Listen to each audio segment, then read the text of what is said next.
Bismillahirrahmanirrahim. Alhamdulillahirabbil alamin. Wassalatu wassalamu ala sayyidina Muhammadin asyrafil mursalin wa ala alihi wa sahbihi ajma'in. Subhanaka la ilma lana illa ma 'allamtana innaka antal alimul hakim wa tub 'alaina innaka antat tawwabur rahim.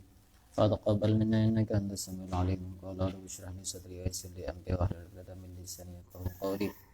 Da'wat ta'allum wa ta'lim wa fatada wal istifadah wa tamassuk ala kitabillah sunnati rasulih wa du'a ila al-huda.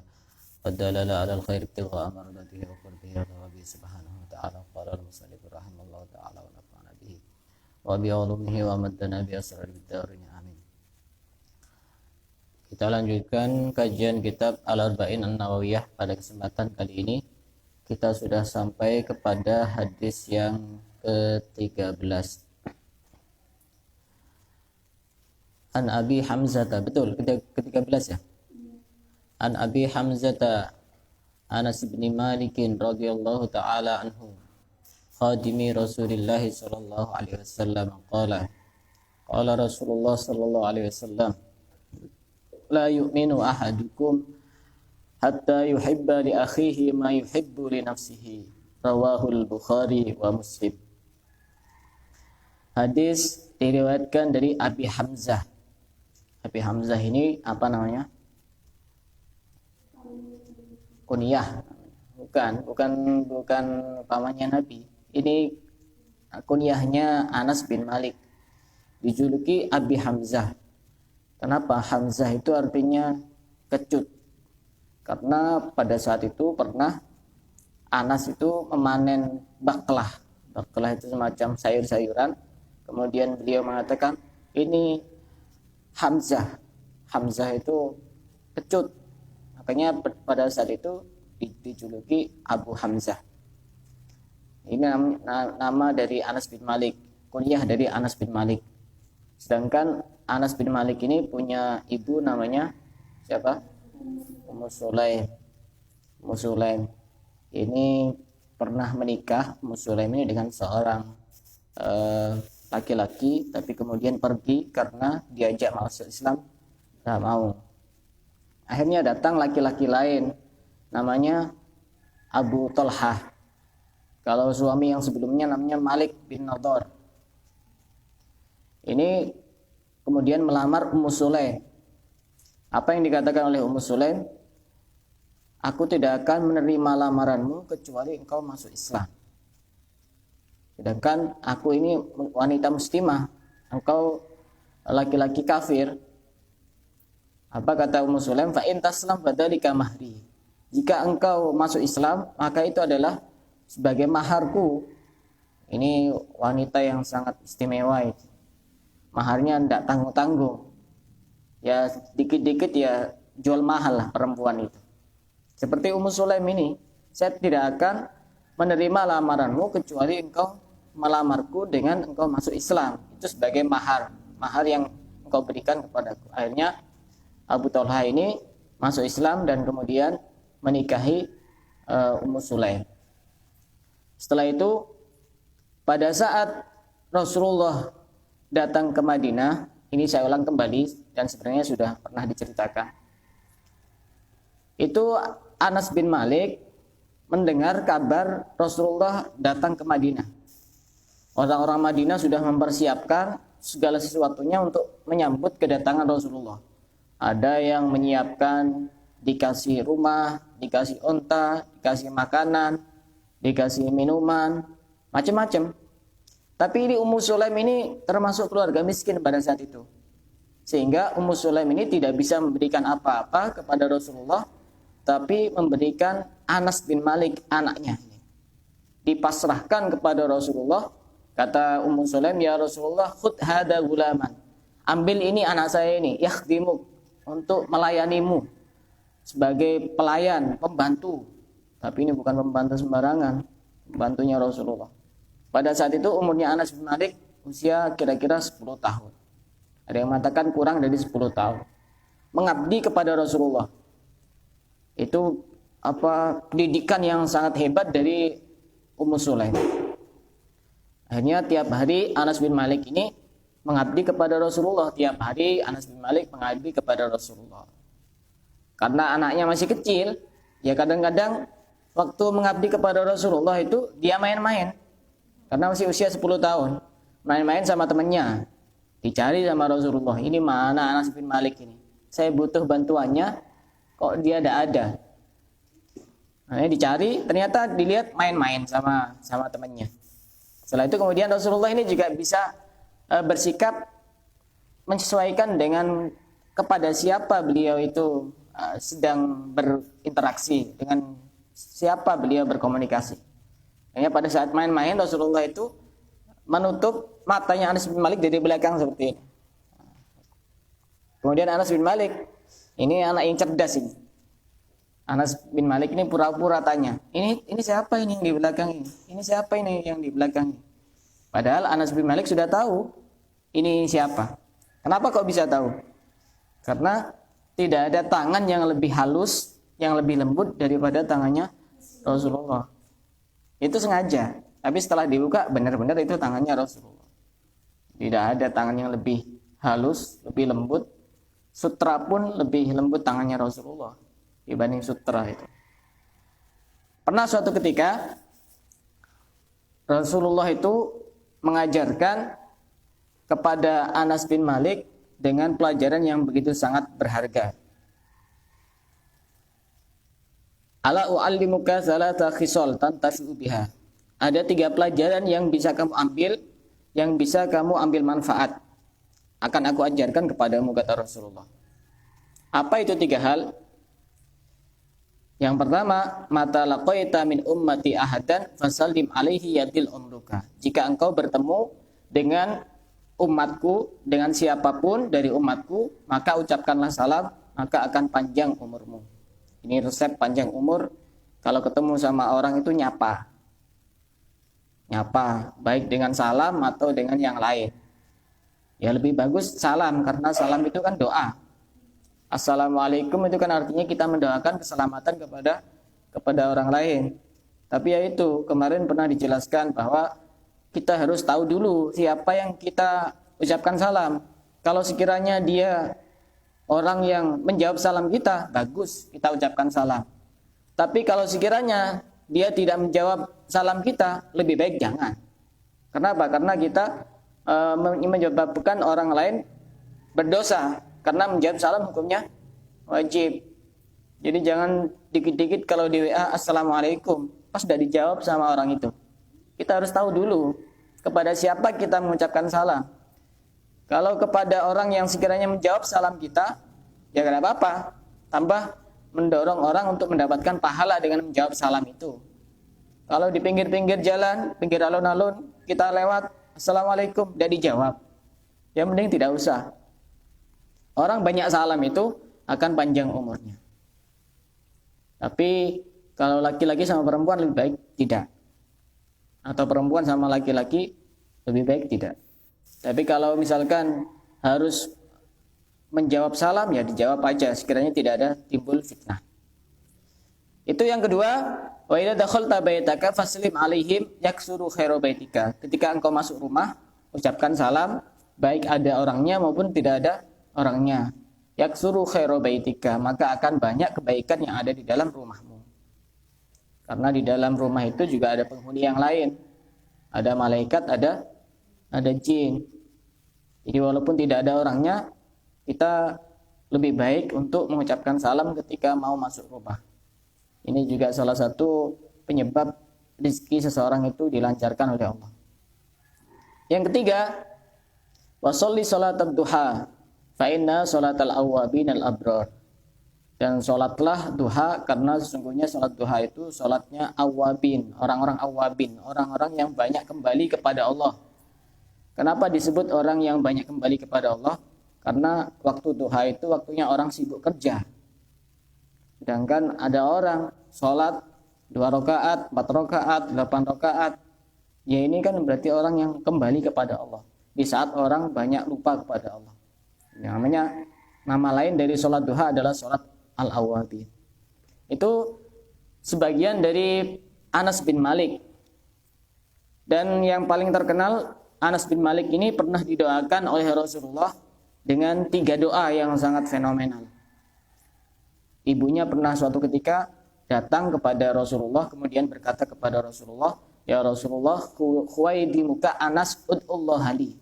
Ya Rasulullah, ini anakku, pembantu kecilmu Anas, doakanlah kepada Anas bin Malik. Ini kan sebagai pelajaran juga kalau kita ketemu sama orang soleh itu minta doa. Jangan minta selfie dulu. Selfie nanti nomor 2 ada apa. Kalau sekarang soalnya selfie sudah kewajiban. Minta doa dulu, ketemu ustadznya, ketemu gurunya, minta doa dulu, jangan selfie dulu. Nanti selfie belakangan dah apa. Minta doa dulu. Karena doa guru kepada muridnya itu juga cepat dikabulkan. Apa doa Rasulullah kepada Anas bin Malik? Allahumma aksir malahu. Ya Allah, perbanyaklah hartanya Anas bin Malik. Pada saat itu orang-orang itu rata-rata punya pohon kurma, kebun kurma, setahun panennya cuma 1 kali. Sedangkan kebunnya Anas bin Malik setahun 2 kali. Satu-satunya itu panennya 2 kali.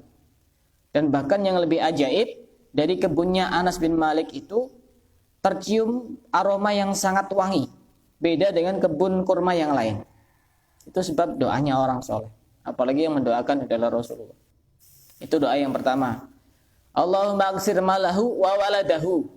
Ya Allah, perbanyaklah hartanya juga anaknya. Berapa anaknya Anas bin Malik? 125. Dah kira ada sekarang orang. Wallahu a'lam itu berapa istri. Di India saya pernah lihat di YouTube itu ada keluarga besar itu anaknya tidak sampai 125. Dia punya istri berapa 30 atau berapa itu. Tapi anaknya tidak sampai 125.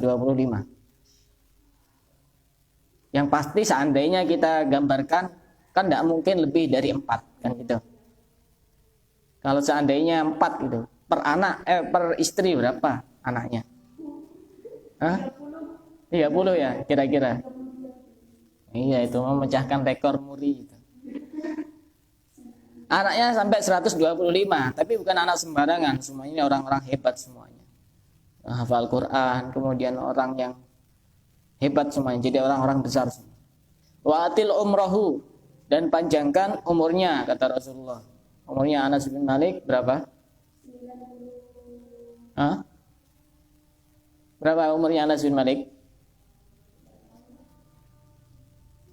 Berapa umurnya Anas bin Malik?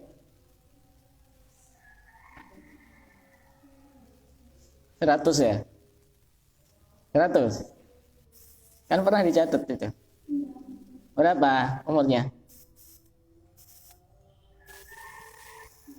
Ada yang mengatakan 99, ada yang mengatakan 106, ada yang mengatakan 103, ada yang mengatakan 110. Tapi antara 100-an itu umurnya. Sedangkan rata-rata umurnya umatnya Rasulullah itu antara 60 sampai 70. Itu umurnya ratusan.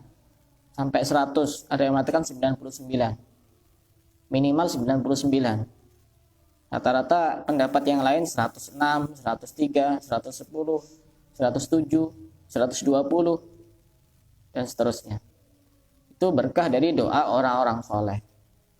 Yang keempat doanya Rasulullah itu waghfir dzambahu, dan ampuni dosanya.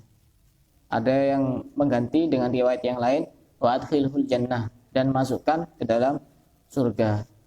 Jadi Anas bin Malik itu ketika sudah usia 100-an itu, sampai Anas bin Malik ini bosan hidup.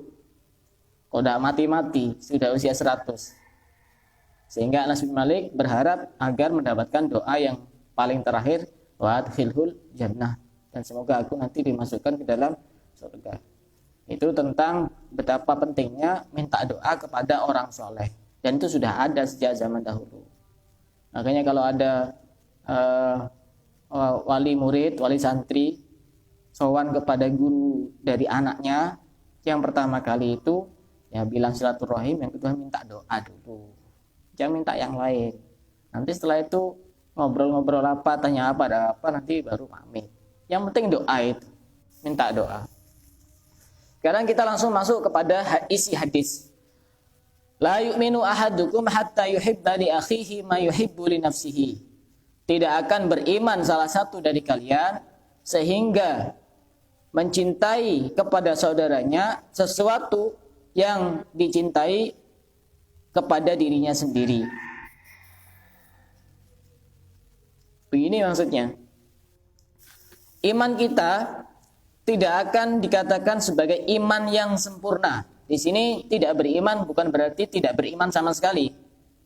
Kalau tidak beriman kan berarti sudah hilang imannya. Artinya imannya tidak sempurna. Iman kita tidak akan sempurna sehingga kita mencintai orang lain dengan sesuatu yang sesuatu itu kita juga mencintai kepada diri kita sendiri. Bingung ya? Contohnya gini. Misalnya urusan makanan misalnya. Ini untuk hal secara umum, urusan makanan. Kalau kita suka makan misalkan makan bakso misalnya. Maka ketika kita mencintai yang namanya makanan bakso, kita ketemu dengan saudara kita, dengan teman kita, maka kita kasihkan bakso itu kepada dia. Artinya kita belikan bakso itu karena kita suka sama bakso. Jangan kemudian dikasihkan yang tidak enak-enak. Cara kita memperlakukan orang lain itu sama seperti kita memperlakukan kepada diri kita sendiri. Contoh misalkan ada tamu misalnya. Kita punya banyak makanan. Ada yang baru masak, ada yang kemarin. Yang disuguhkan kepada tamunya yang kemarin. Berarti kita imannya masih belum benar-benar sempurna. Karena kita mencintai bukan yang kemarin itu. Mencintai yang baru dimasak itu. Sedangkan kita memperlakukan orang lain tidak seperti yang kita cintai itu, maka iman kita masih belum sempurna. Tapi ini berlaku untuk hal-hal yang baik, hal-hal yang tidak dilarang di dalam agama. Kalau hal-hal yang dilarang di dalam agama tidak perlu kita terapkan pada orang lain. Contohnya misalnya, kita suka minum minuman keras. Saya suka hobinya minum minuman keras. Ketemu sama temennya, ayo kita minum minuman keras, saya kan juga suka ini, kamu juga pasti suka gitu. Tidak bisa kalau seperti itu. Di sini juga dicontohkan termasuk sesuatu yang disukai seorang laki-laki itu ketika dia tidur bersama istrinya. Jangan diperlakukan kepada orang lain. Ini saya suka kepada istri saya ya, ini bawa aja istri saya. Oh repot nanti. Itu tidak bisa kalau urusan-urusan yang haram. Sebagaimana misalnya kita suka dihormati oleh orang lain. Kita juga harus memperlakukan yang sama kepada orang lain. Kita juga menghormati kepada orang itu. Seandainya rumus cinta ini diterapkan kepada siapapun yang ada di muka bumi ini, maka akan terjadilah kehidupan yang aman, sentosa, dan damai. Jadi kita memperlakukan orang lain itu jangan sampai beda dengan cara kita memperlakukan kepada diri kita sendiri. Tapi ada beberapa kondisi juga di mana kita tidak harus sama memperlakukan kepada diri kita sendiri. Contohnya misalnya, kita sudah tahu orang itu tidak suka makanan, misalkan tidak suka durian misalnya. Contoh kayak saya, tidak suka durian. Misalnya tidak suka durian. Kita sudah tahu, ya jangan dikasih durian, walaupun kita sendiri suka. Jangan. Atau misalnya tidak suka rawon misalnya. Contohnya kayak saya.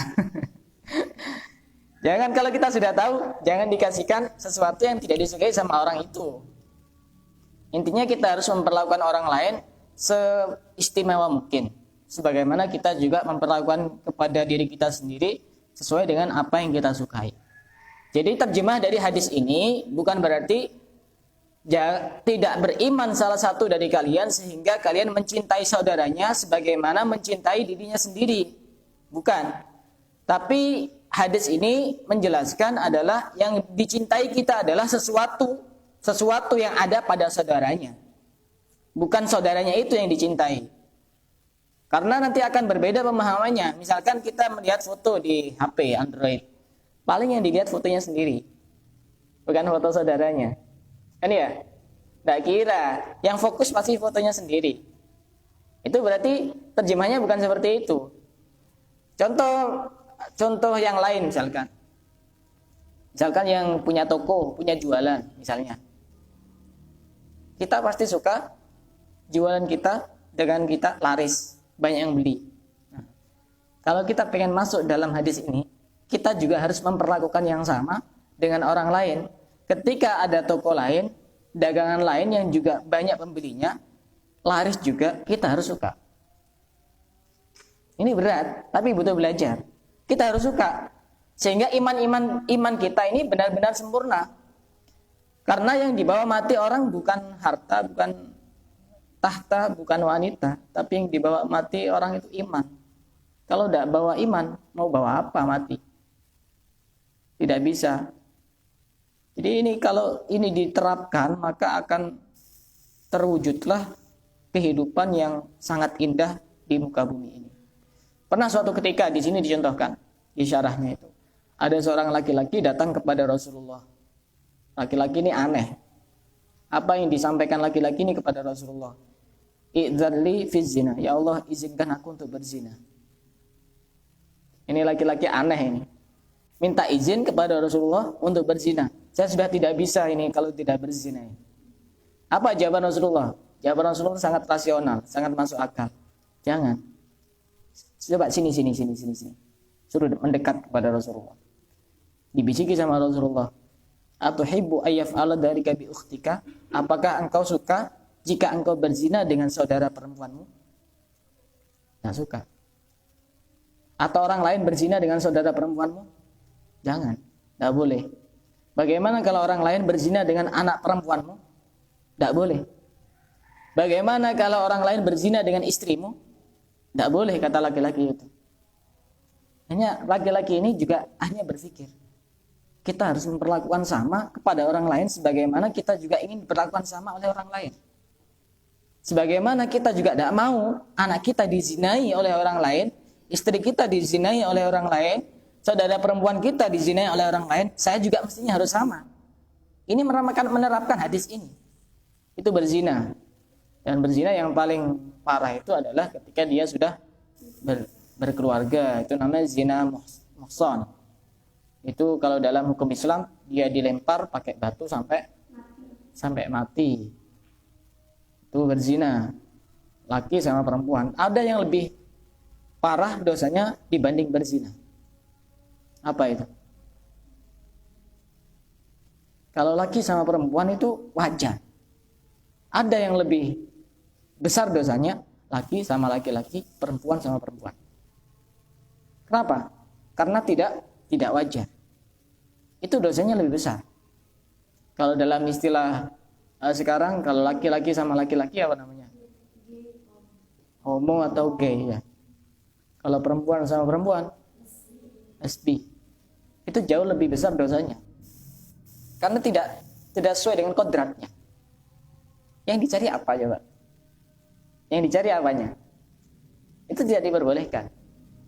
Makanya kita ketika bisa menerapkan ini dengan sebaik-baiknya, saya tidak suka dipukul. Jangan sampai saya mukul orang lain. Saya tidak suka dicaci maki. Jangan sampai mencaci maki orang lain. Saya tidak suka digibah misalkan. Jangan sampai kita menggibah orang lain. Ini ketika kita menerapkan hadis ini sangat istimewa sekali hidup kita itu. Benar-benar dijunjung tinggi. Kalau dalam istilah bahasa Jawa itu tepos liro namanya. Bisa apa ya? Bisa memposisikan orang lain sebagaimana kita memposisikan kepada diri sendiri. Contoh misalnya ketika ketemu dengan temannya, kita suka ketika disapa, ya kita nyapa ketika ketemu sama temannya.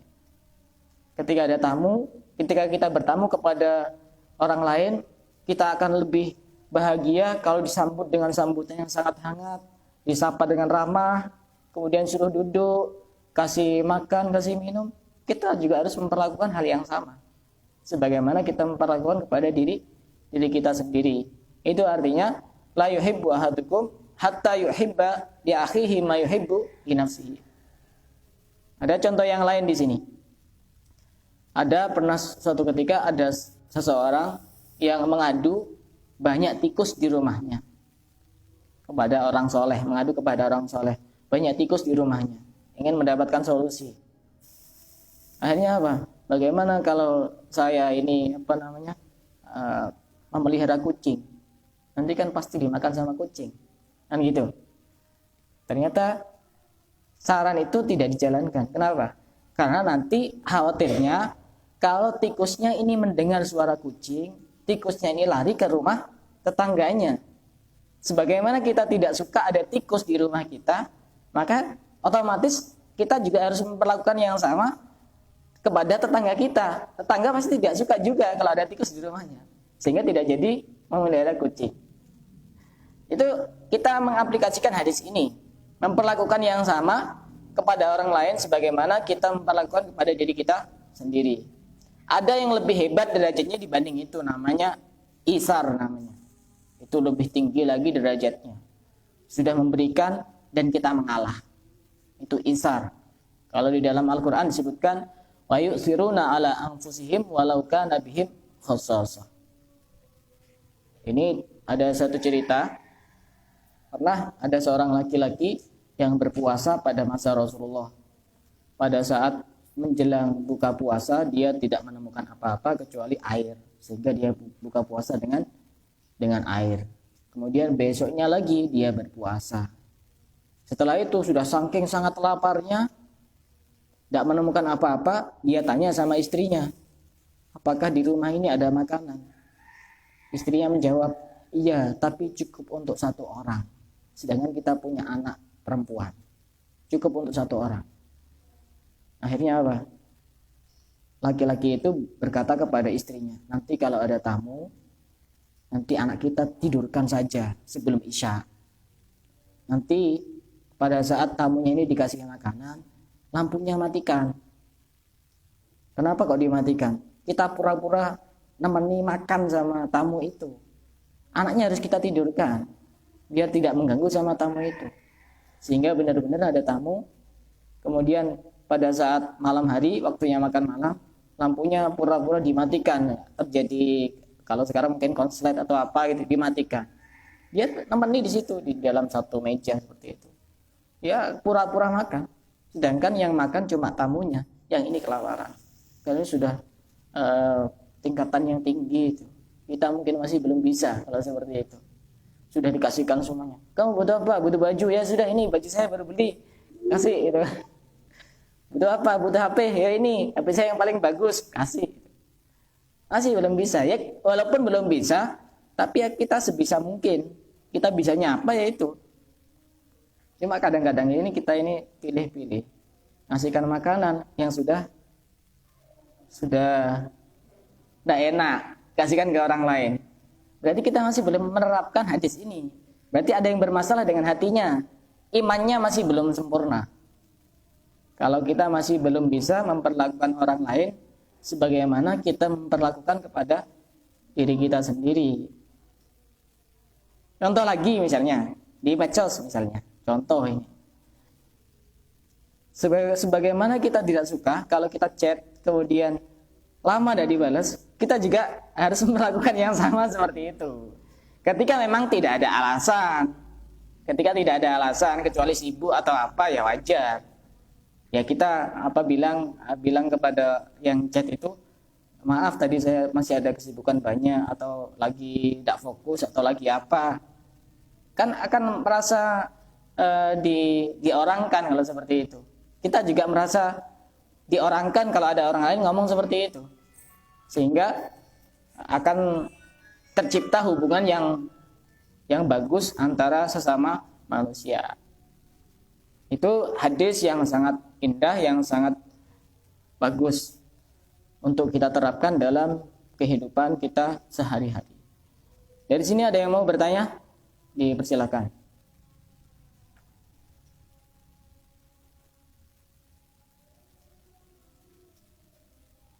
Silakan yang mau tanya. Bisa tanya terkait materi ini atau bertanya dengan pertanyaan di luar materi. Silakan tanya. Atau saya yang tanya.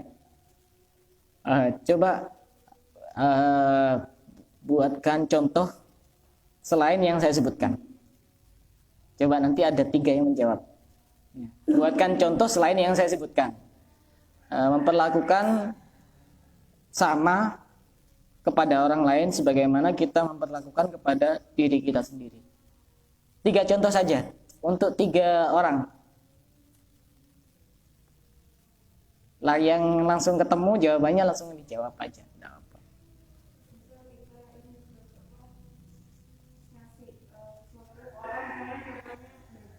Ya.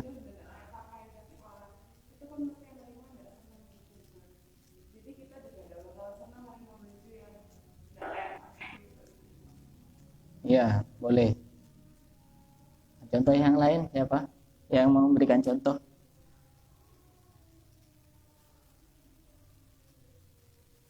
Nehilia. Mau jawab? Ayo yang lain yang mau jawab, silakan.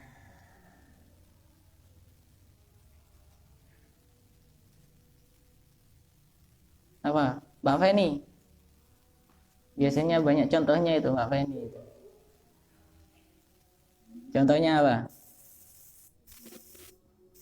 Kalau orang sekarang itu kan urusan dagangan nggak suka kalau sebelahnya itu laris.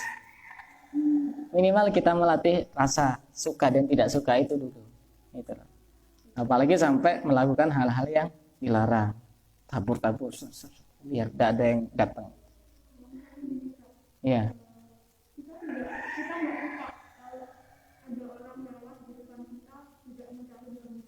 Iya.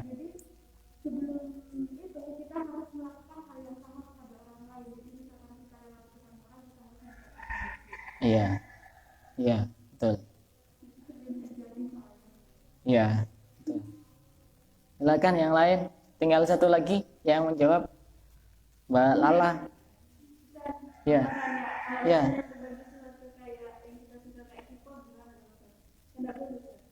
Ya, tadi kan batasannya sesuatu yang ada manfaatnya, yang diperbolehkan. Kalau kayak tadi contohnya apa itu? K-pop ya. Nah, iya itu. Kira-kira ada manfaatnya apa enggak itu? Masa apa namanya kita suka nge-game gitu misalnya. Kemudian ketemu sama teman kita, ayo kita nge-game gitu. Jadi dilihat dari sisi manfaatnya secara Islam sendiri ada apa enggak ada gitu. Yang pasti kan membuang-buang waktu kan seperti itu. Manfaatnya apa? Ya ada. Kalaupun ada manfaatnya mungkin sedikit cuma. Kata kuncinya itu yang sekiranya ada manfaatnya diperbolehkan di dalam Islam. Gitu. Kalau misalkan tidak ada aturan di dalam Islam, yang penting itu manfaatnya ada. Gitu. Manfaat secara kesehatan atau manfaat secara umum lah. Kalau K-pop itu gimana? Masa temennya suruh gini-gini gitu? Hah? Jangan. Yang lain silakan, kurang satu. Ya. Kita itu memiliki minuman, misal kayak coklat atau apapun. Kita itu suka itu. Terus ada teman yang datang, kemudian kita tidak masih yang sama karena yang biasa. Ya. Ya sama juga bisa. Jadi sebisa mungkin itu ya kita bersikap kepada orang lain sebagaimana kita memperlakukan kepada diri kita sendiri. Karena itu jika diterapkan orang itu akan merasa tersanjung dengan perlakuan kita kepada dia. Akhirnya kan hubungannya itu baik. Kalau sudah hubungannya tidak baik kan akhirnya timbul permusuhan, timbul perpecahan dan bisa jadi timbul pertikaian dan seterusnya karena tidak menerapkan hadis ini. Imannya masih belum sempurna. Jadi orang iman sempurna bukan karena sering sholat atau dan lain sebagainya, ya itu bagus. Tapi ini ada yang jauh lebih bagus karena ini berhubungan dengan kehidupan kita sehari-hari. Dengan sholat kan cuma butuh waktu 5 menit lah mungkin kira-kira. Nah ini kita berinteraksi lebih banyak kepada orang lain seperti itu. Ya harus bagus. Harus bagus. Contoh ya, saya contohkan sendiri. Tadi malam itu saya ngajak 2 orang yang baru saya kenal di WA itu. Saya ajak makan di salah satu rumah makan di daerah Demung. Nah, tak suruh pesen dulu itu ini apa namanya dia ini, karena saya kan tidak tahu kesukaannya apa. Ya sudah, pesen ini nasi goreng pedas 2 orang. Saya sebenarnya tidak mood makan nasi goreng, pengen yang lebih enak dari wadah itu. Berhubung karena dia makannya itu takut menyinggung perasaan, ya saya makan dengan pesen yang sama, dengan minuman juga yang sama, padahal saya tidak suka minuman itu. Ini untuk menerapkan hadis itu.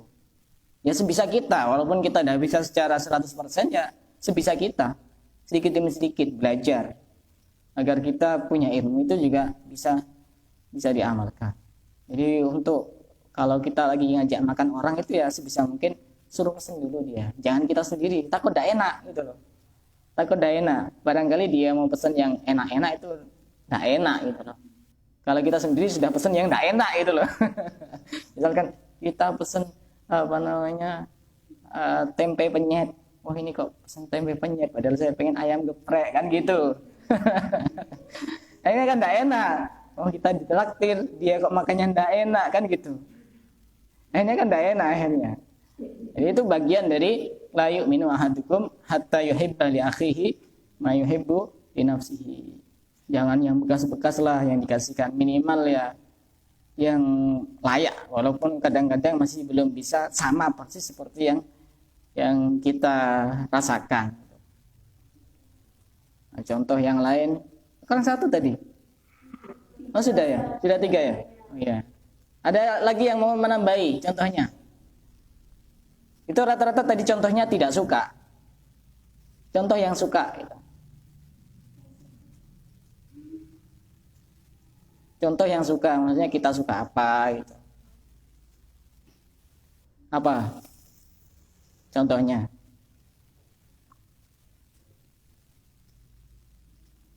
Yang muda-muda tuh banyak contohnya, kayak tadi K-pop.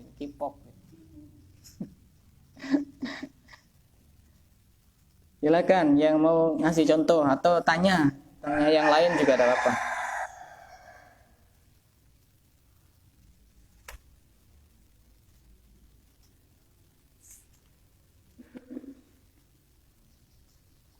Kalau sampai tingkatan isar itu kayaknya kita masih belum bisa. Itu tingkatan orang-orang yang sudah tingkat tinggi itu. Tapi tidak ada salahnya kita punya keinginan untuk bisa sampai ke sana. Walaupun nanti kenyataannya masih juga proses apakah bisa atau tidak bisa. Contoh misalnya di ruang tamu misalnya kita tidak punya kipas angin. Kalau kita merasa pengap, suap gitu, sumuk, kita kan pasti pengen kipas angin. Ya kita beli kipas angin, kita niatkan untuk memuliakan orang lain sebagaimana saya juga tidak betah kalau tidak ada kipas angin. Nanti pahalanya besar itu.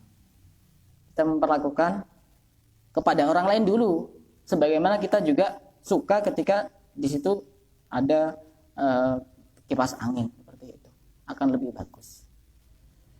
Kalau tidak ada pertanyaan, saya kira cukup sampai di sini. Kita lanjutkan pada pertemuan yang berikutnya, hadis yang ke-14. Nanti insya Allah ini sampai hadis yang 40 lebih. Karena ini kan hadis 40, hadis arba'in. Sampai 40 lebih nanti. Nanti kalau sudah selesai kita tasyakuran karena sudah hatam. Gitu. Mungkin yang lebih dulu hatam yang ini, karena ini sedikit. Untuk yang fikih itu kan masih panjang pembahasannya. Kemudian akhlak itu juga masih panjang pembahasannya. Nanti kita tasyakuran selamatan insyaallah. Ya barokah. Wallahu a'lam bishawab.